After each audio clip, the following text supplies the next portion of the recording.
The smoke rises slowly over the English countryside. It is the early morning of a world about to change forever. The year is 1801, and across the fields of Britain, a new sound begins to echo through the valleys. It is not the sound of horses or church bells. It is something mechanical. Something rhythmic. Something that will reshape the entire fabric of human civilization within a single century. The air carries the scent of burning coal. Chimneys begin to dot the horizon where once only church steeples stood. In small workshops and converted barns, men tend to machines that hiss and clank with a regularity unknown to previous generations. This is not the world of their grandparents. This is the threshold of something unprecedented. This is the story of the 19th century. Not a tale of hidden resets or lost civilizations. But something far more extraordinary. The documented, verified, and meticulously recorded transformation of human society through industrial technology. A revolution so profound, so visible, and so well preserved in archives, photographs, and physical evidence that it stands as one of the most transparent periods of change in all of human history. To understand how remarkable this transformation was, one must first understand the world that existed before it. In 1700, the vast majority of Europeans lived in small agricultural communities. They worked the land with tools that had changed little since medieval times.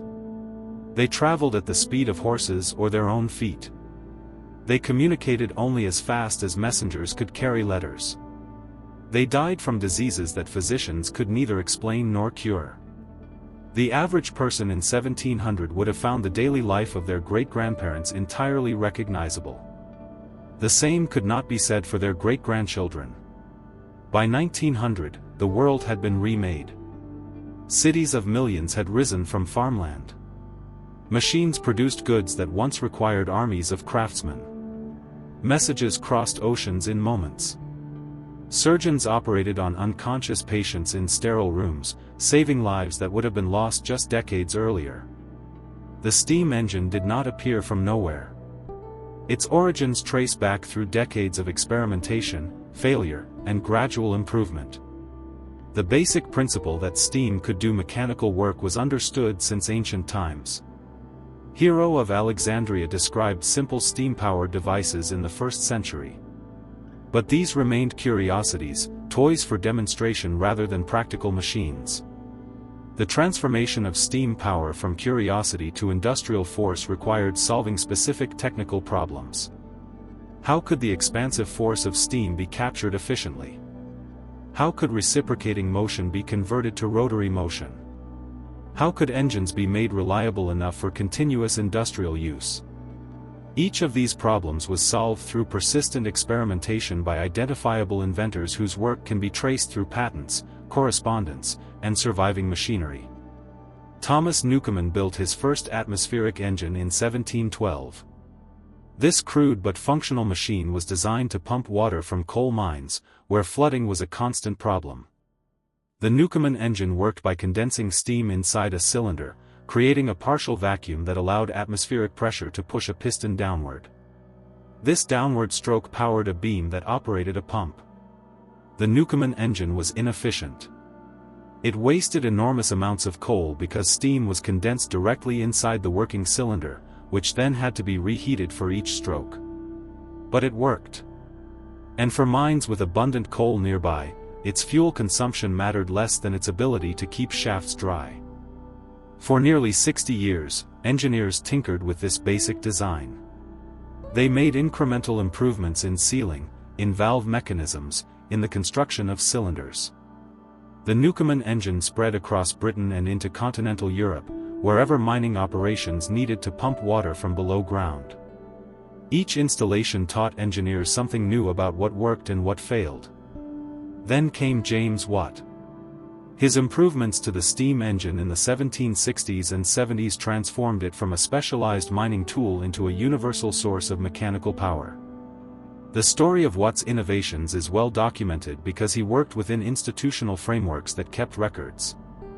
He began his career as an instrument maker at the University of Glasgow. His early experiments on steam were supported by professors at the university.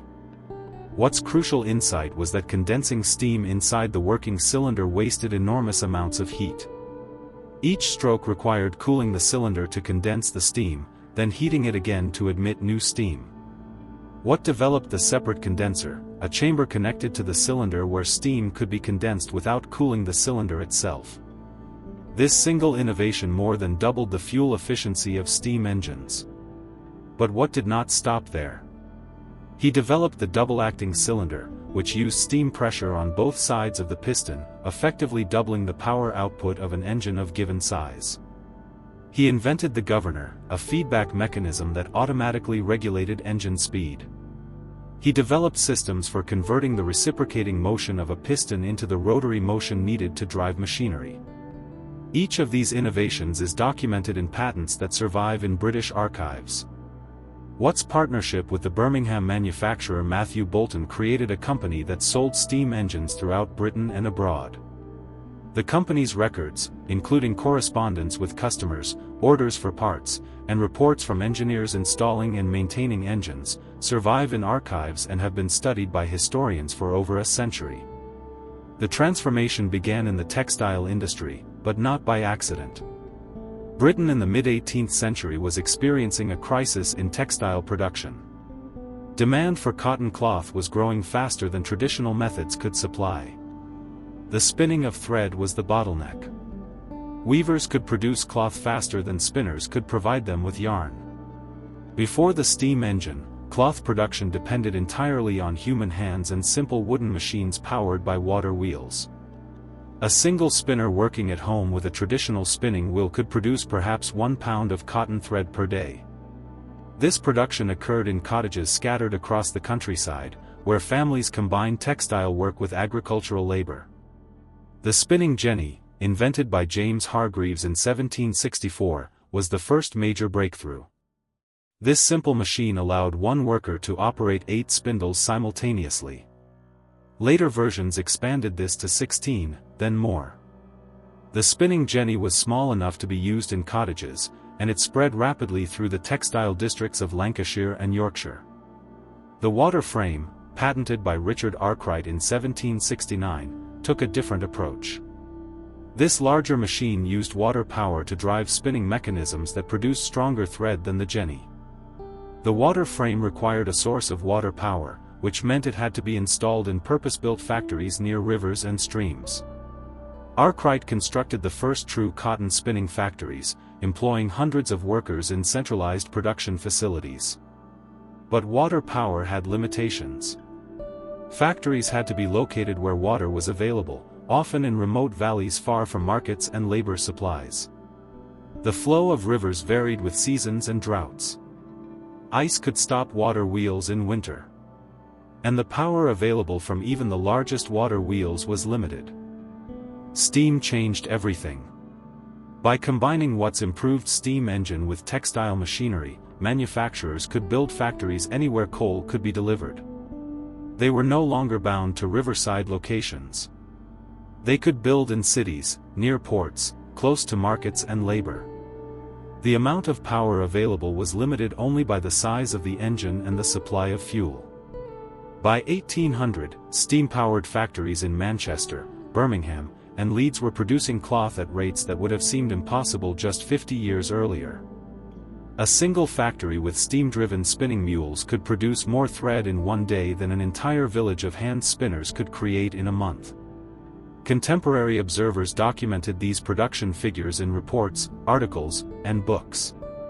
The factory system emerged not from some mysterious source of forgotten knowledge, but from the logical application of mechanical principles to economic problems. Manufacturers discovered that centralized production offered advantages beyond simple power. Workers could be supervised more closely. Quality could be controlled more consistently. Specialized tasks could be assigned to workers who developed expertise through repetition. Factory owners kept detailed records of their operations. They documented production figures, worker schedules, machine maintenance, and financial transactions. They corresponded with customers, suppliers, and investors. They testified before parliamentary commissions investigating factory conditions. These records survive in archives throughout Britain, providing an unbroken chain of evidence about how industrial production developed and expanded. The cities grew with terrifying speed. Manchester, which would become the world's first industrial city, underwent a transformation that contemporaries found both exhilarating and disturbing. Its population exploded from approximately 75,000 in 1800 to over 300,000 by 1850. This growth is documented in census records, parish registers, and contemporary accounts that describe both the dynamism and the squalor of industrial urban life. The physical expansion of Manchester during this period can still be traced in the city's fabric. The warehouses and factories of the early industrial era, built of brick in distinctive architectural styles, survive in many neighborhoods. The street patterns laid out in the 1820s and 30s remain visible in modern maps. The infrastructure of industrial Manchester, its canals, railways, and commercial buildings, provides tangible evidence of 19th-century development. The conditions in these early industrial cities were often horrific. Workers lived in cramped, poorly ventilated housing built hastily to accommodate the influx of rural migrants seeking factory employment. Entire families occupied single rooms in buildings thrown up by speculative builders with no concern for sanitation or safety. Cellar dwellings, damp and dark, housed the poorest of the poor. Sanitation was primitive or non-existent. Human waste accumulated in open cesspools. Drinking water was drawn from rivers and wells contaminated by sewage. The air hung heavy with coal smoke and industrial fumes. Disease spread rapidly through densely packed neighborhoods. Cholera, typhoid, and tuberculosis claimed thousands of lives each year. The average life expectancy in industrial Manchester during the 1840s was just 25 years, compared to 40 years in rural areas of England. This stark disparity was documented by statisticians and social reformers who gathered data on mortality rates across different regions and occupations. Their findings, published in reports and journals, shocked middle-class readers who had little direct knowledge of working-class conditions. But this suffering was not hidden or suppressed. Contemporary observers documented it extensively, often in graphic detail calculated to provoke outrage and demand for reform. Friedrich Engels, the German philosopher who would later collaborate with Karl Marx, published his detailed study of working-class conditions in Manchester in 1845. His descriptions of slum housing, industrial accidents, and childhood labor remain powerful indictments of early industrial capitalism. Parliamentary commissions investigated child labor, factory safety, and public health throughout the early 19th century. These commissions took testimony from workers, factory owners, physicians, and local officials. Their reports, running to thousands of pages, remain available for anyone to read in archives and libraries. The evidence they compiled led gradually to factory acts that limited working hours, prohibited the employment of young children, and mandated basic safety measures. The improvement of medical care during this period followed a similar pattern of gradual, documented progress. At the beginning of the 19th century, hospitals were places where the poor went to die. The wealthy were treated in their homes, where they could at least avoid the infections that swept through hospital wards. Surgical procedures were performed without anesthesia, meaning patients had to be held down by assistants while surgeons worked as quickly as possible. Physicians understood little about the causes of disease. The dominant theories attributed illness to imbalances in bodily humors or to miasmas, invisible clouds of noxious air emanating from swamps, garbage, and decaying matter. Treatments often did more harm than good. Bloodletting, purging, and the administration of toxic substances like mercury were standard medical practices. The transformation of medicine occurred through specific discoveries made by identifiable individuals whose work can be traced through published papers, correspondence, and institutional records. Edward Jenner developed the smallpox vaccine in 1796 after years of observation and experimentation. He had noticed that milkmaids who contracted cowpox, a mild disease, seemed immune to smallpox, which killed or disfigured thousands each year. Jenner's method involved deliberately infecting patients with cowpox to protect them against smallpox. He published his findings in 1798, and his technique spread gradually across Europe and North America. The adoption of vaccination is documented at every step by medical societies, government health boards, and international correspondence. Vaccination records from the early 19th century survive in many countries, showing how the practice spread and how it reduced smallpox mortality. The germ theory of disease emerged through the work of Louis Pasteur in France and Robert Koch in Germany during the 1860s and 70s.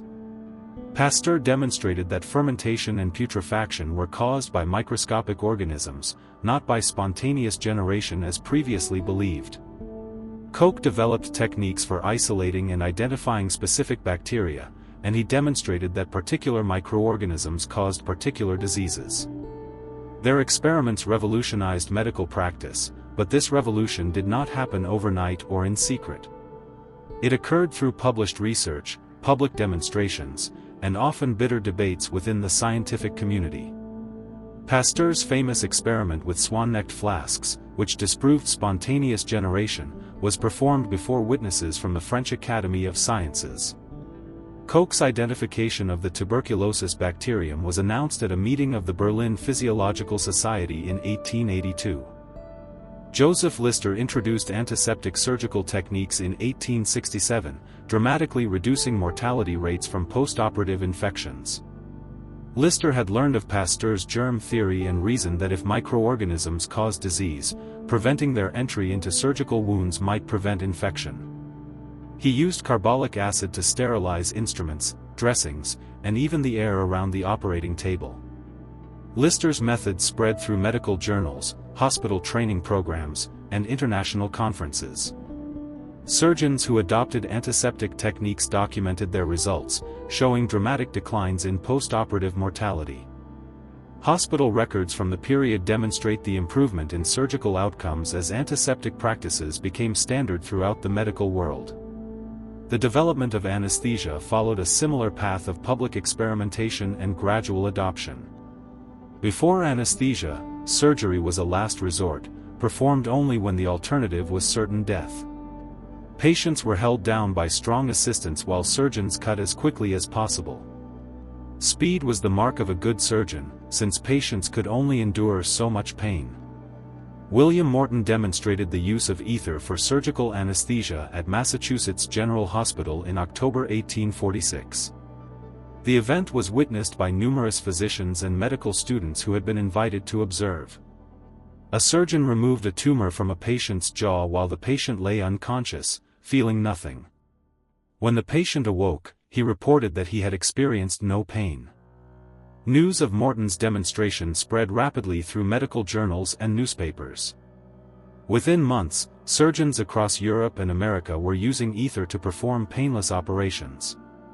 The adoption of anesthesia is documented in hospital records, medical publications, and personal correspondence from physicians who witnessed or performed early anesthetic procedures. Transportation underwent an equally dramatic and equally well-documented transformation during the 19th century. At the beginning of the century, overland travel depended on horses and the condition of roads. A journey from London to Edinburgh took several days by stagecoach. Heavy goods moved slowly on rutted roads or somewhat faster on canal boats. The first successful steam railway, the Stockton and Darlington Line, opened in 1825. This short line, designed primarily for hauling coal, demonstrated that steam locomotives could operate reliably on iron rails. The Liverpool and Manchester Railway, which opened in 1830, went further. It provided regular passenger and freight service between two major cities, running on a fixed schedule with tickets sold to the public. The opening of the Liverpool and Manchester Railway was a major public event, attended by dignitaries including the Duke of Wellington and witnessed by thousands of spectators. The occasion was also marked by tragedy when a member of Parliament was struck and killed by a locomotive, the first railway passenger fatality. Contemporary newspapers covered the opening extensively, providing detailed descriptions of the locomotives, the track, and the experience of traveling by rail. The expansion of the railway network can be traced year by year through parliamentary records, company documents, and newspaper accounts. Every new line required an Act of Parliament, which meant public hearings, testimony from engineers and investors, and votes by elected representatives.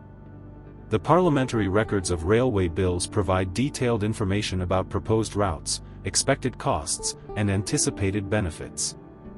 By 1850, Britain had over 6,000 miles of railway track. By 1880, this had grown to nearly 16,000 miles. Similar patterns of railway development occurred across Europe, North America, and eventually throughout the world. Each new line was planned, financed, constructed, and operated by identifiable companies whose records survive in archives and have been studied by generations of historians. The physical evidence of railway construction remains visible across the landscape. The great earthworks built to carry tracks across uneven terrain still mark the countryside. Tunnels bored through hills and mountains continue to carry trains. Bridges spanning rivers and valleys stand as monuments to 19th-century engineering. The stations built to serve passengers, many in distinctive Victorian architectural styles, remain in use or have been preserved as heritage sites. The telegraph emerged alongside the railway, using the right-of-way created for train lines to string wires for electrical communication. The railway and telegraph developed in symbiosis, with telegraph lines following railway routes and railway operations depending on telegraph messages for coordination and safety. Samuel Morse demonstrated his telegraph system in 1844, sending the message, "What hath God wrought?" from Washington to Baltimore. The demonstration was arranged by the United States Congress, which had funded Morse's experiments. The event was witnessed by members of Congress and reported in newspapers across the country. Within 2 decades, telegraph lines connected major cities across North America and Europe. Messages that once took days or weeks to deliver could now be transmitted in minutes. Businesses used the telegraph to coordinate operations across vast distances. Newspapers received reports from distant correspondents and published news while it was still fresh. Governments communicated with diplomats and military commanders in near real time. The transatlantic cable, completed in 1866 after several failed attempts, linked the continents in near-instantaneous communication. The first cable, laid in 1858, failed after just 3 weeks of operation due to insulation problems. A second attempt in 1865 failed when the cable snapped in mid-ocean. The eventual success of the transatlantic cable came through careful engineering analysis of previous failures. Engineers studied the broken cables, identified the causes of insulation failure, and developed improved materials and techniques. The successful cable of 1866 used a new design with better insulation and stronger outer armor. The ship that laid it, the Great Eastern, was specifically modified for the task. Photography emerged during the same period, providing visual documentation of 19th-century life that earlier eras lacked. Before photography, visual records depended on artists whose images reflected their own interpretations and skills. Photography offered something new, mechanical reproduction of reality, images created by light itself rather than by human hands. Louis Daguerre announced his photographic process in 1839. The French government purchased the rights to Daguerre's invention and made the process freely available to the world. Within months, photographers were experimenting with the new technology in cities across Europe and America. Within years, photographic studios had opened in major cities, offering portraits to customers of modest means. The millions of photographs taken during the 19th century provide direct visual evidence of how people lived, worked, and dressed during this period of transformation. We can see the factories, the cities, the railways, the ships. We can see the faces of workers, entrepreneurs, politicians, and ordinary citizens. We can see the clothing they wore, the tools they used, the buildings they inhabited. The great industrial exhibitions of the 19th century showcased the technological achievements of the age to mass audiences. The Great Exhibition of 1851, held in the Crystal Palace in London, attracted over 6 million visitors who came to see displays of machinery, manufactured goods, and scientific instruments from around the world. The Crystal Palace itself was a technological marvel, a structure of iron and glass that enclosed nearly 1 million square feet of exhibition space. It was designed by Joseph Paxton, a gardener and engineer who had developed the construction techniques for greenhouses. The building was assembled from prefabricated components, a revolutionary approach that allowed it to be erected in just 9 months. Contemporary accounts describe the exhibition in exhaustive detail. Catalogs listing every exhibit survive. Photographs and engravings document the appearance of the Crystal Palace and its contents. The exhibition demonstrated to a mass public what industrial technology had achieved and what it promised for the future. These exhibitions were not attempts to hide technological knowledge but to celebrate and disseminate it. Inventors and manufacturers competed for prizes and recognition. Technical innovations were displayed, explained, and often copied by competitors from other countries. The explicit purpose was to spread industrial knowledge as widely as possible, accelerating the transformation of economies around the world. The 19th century also saw the development of public education systems that aimed to produce a literate, numerate workforce capable of operating in an industrial economy. Britain passed its first major education act in 1870, establishing a system of elementary schools throughout the country. Similar developments occurred across Europe and North America during the same period. Literacy rates rose dramatically during the 19th century. In England, male literacy increased from about 60% in 1800 to over 90% by 1900. Female literacy showed similar improvement, rising from perhaps 40% to over 85% during the same period. This expanding literacy created a vast reading public that consumed newspapers, magazines, and books in unprecedented quantities. The explosion of printed material during the 19th century created a documentary record of unparalleled depth and breadth. Newspapers published daily accounts of political events, technological developments, and social conditions. Scientific journals disseminated research findings to growing communities of specialists. Popular magazines brought information about new technologies and discoveries to general audiences. Books on every subject poured from printing presses in ever-increasing numbers. This documentary abundance makes the 19th century one of the most transparent periods in human history. Unlike earlier eras, where historical knowledge depends on fragmentary sources and archaeological inference, the 19th century left mountains of written records, photographs, and physical artifacts that allow historians to reconstruct events with remarkable precision. The transformation of agriculture during the 19th century enabled the dramatic population growth that accompanied industrialization. New farming techniques, including crop rotation systems and improved drainage methods, increased yield significantly. The selective breeding of livestock produced animals that grew faster and provided more meat, milk, or wool. The development of chemical fertilizers, particularly after the synthesis of artificial nitrogen compounds in the late 19th century, further boosted agricultural output. Mechanical harvesting equipment reduced the labor required for agricultural production. The mechanical reaper, developed by Cyrus McCormick in the 1830s, allowed a few workers to harvest grain that would have required dozens of hand laborers. Threshing machines separated grain from stalks without the laborious work of hand flailing. By the end of the century, steam-powered tractors were beginning to replace horses and oxen for plowing. Refrigeration technology, developed during the 1870s and 80s, allowed perishable foods to be transported over long distances without spoiling. Ships equipped with refrigeration machinery carried frozen meat from Argentina and Australia to European markets. Railway cars with ice cooling transported fruits and vegetables from distant farms to urban consumers. The food supply of industrial cities became more varied, more reliable, and eventually cheaper relative to wages. Public health improvements transformed urban life during the later 19th century.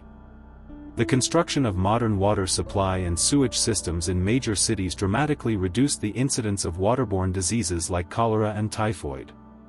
London's comprehensive sewage system, built during the 1860s following the Great Stink of 1858, became a model for cities around the world.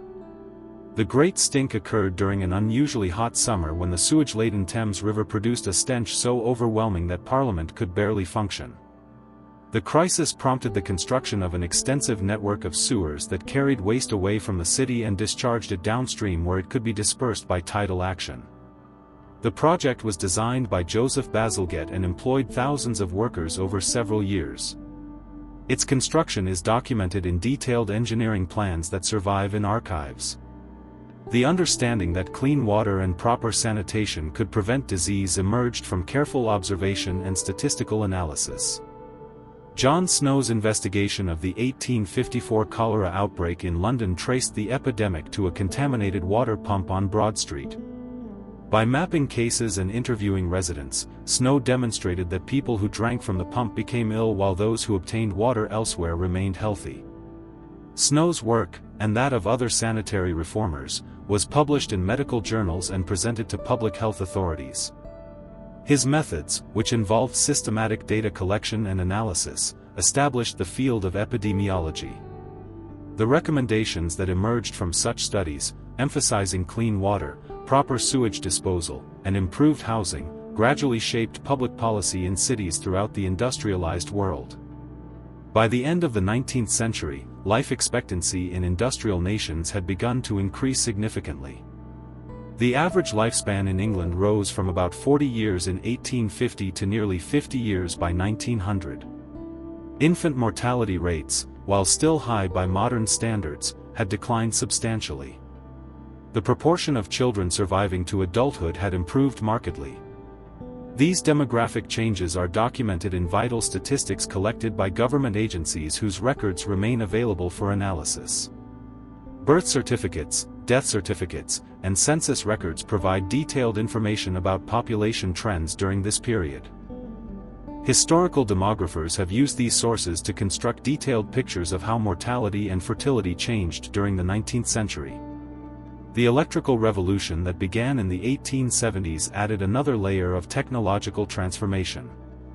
Scientists had studied electricity since the 18th century, but practical applications remained limited until developments in the generation and distribution of electrical power made it available for industrial and domestic use. Thomas Edison's development of a practical incandescent light bulb in 1879 marked a turning point. Edison not only created a bulb that could burn for hundreds of hours but also developed the entire system needed to make electric lighting practical. He designed generators, distribution networks, meters, and all the supporting infrastructure needed to deliver electricity to customers. Edison's first commercial power station opened in Lower Manhattan in 1882, supplying electricity to about 85 customers in a square-mile area. Within a few years, electric power stations were operating in cities across America and Europe. The nighttime darkness that had limited human activity since the beginning of time began to yield to the glow of electric lights. The development of electrical technology followed the same pattern of documented experimentation and gradual improvement that characterized earlier 19th-century innovations. Edison kept meticulous laboratory notebooks recording his experiments. Thousands of pages document his systematic testing of different materials for light bulb filaments, his development of vacuum pump technology, and his design of electrical distribution systems. Edison's correspondence with investors, suppliers, and fellow inventors survives in archives.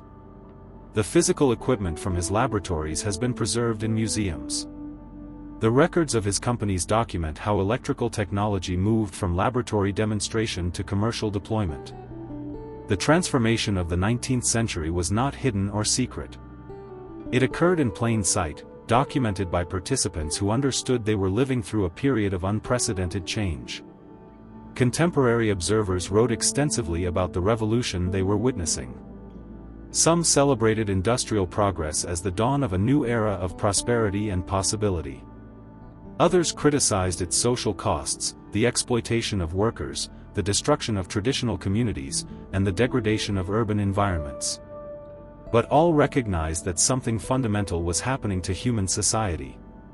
As historian Arnold Toynbee wrote in his lectures on the Industrial Revolution, delivered in 1881, the essence of the Industrial Revolution is the substitution of competition for the medieval regulations which had previously controlled the production and distribution of wealth.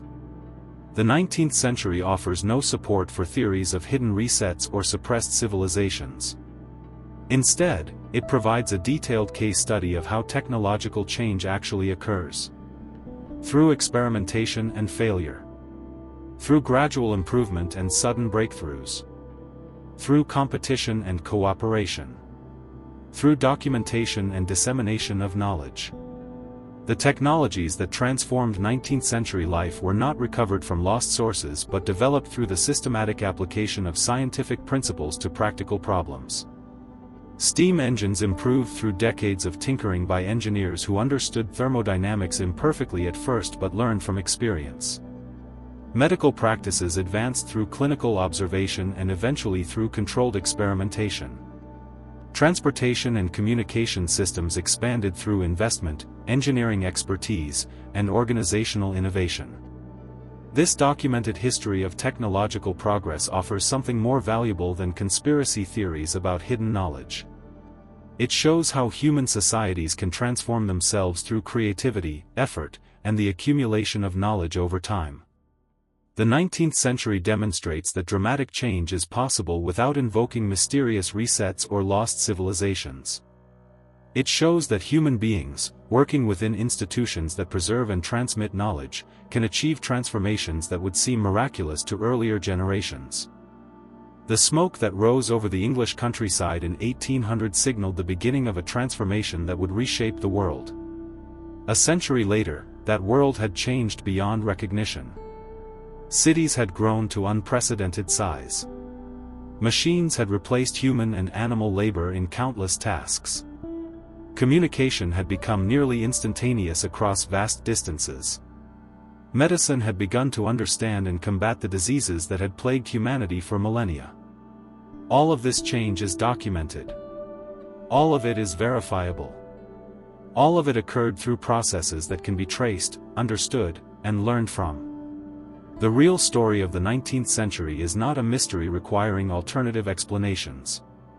It is a testament to human ingenuity and determination, preserved in archives, photographs, and physical evidence that anyone can examine. The factories still stand in many English cities, converted now to apartments, offices, or museums, but retaining the architectural features of their industrial origins. The railway lines still carry passengers along routes surveyed in the 1830s and 40s.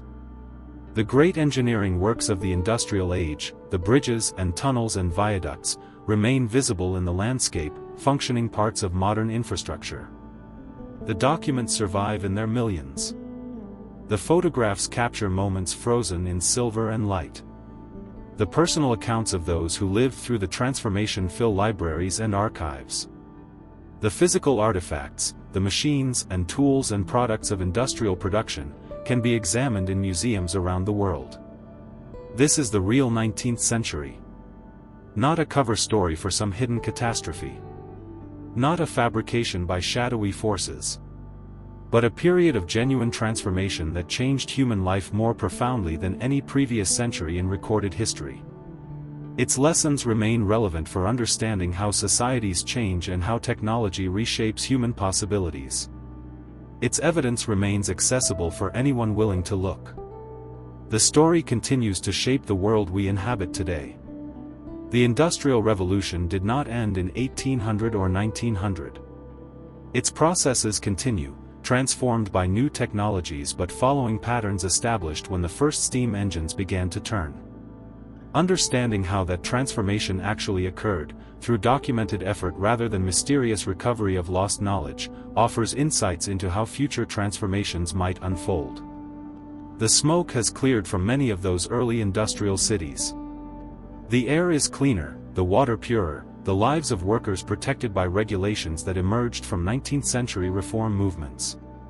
But the fundamental insight of the industrial age remains valid. Human creativity, combined with systematic experimentation and the accumulation of knowledge, can reshape the world. That is the real legacy of the 19th century, preserved not in hidden archives or suppressed documents, but in the open record of one of the most thoroughly documented centuries in human history.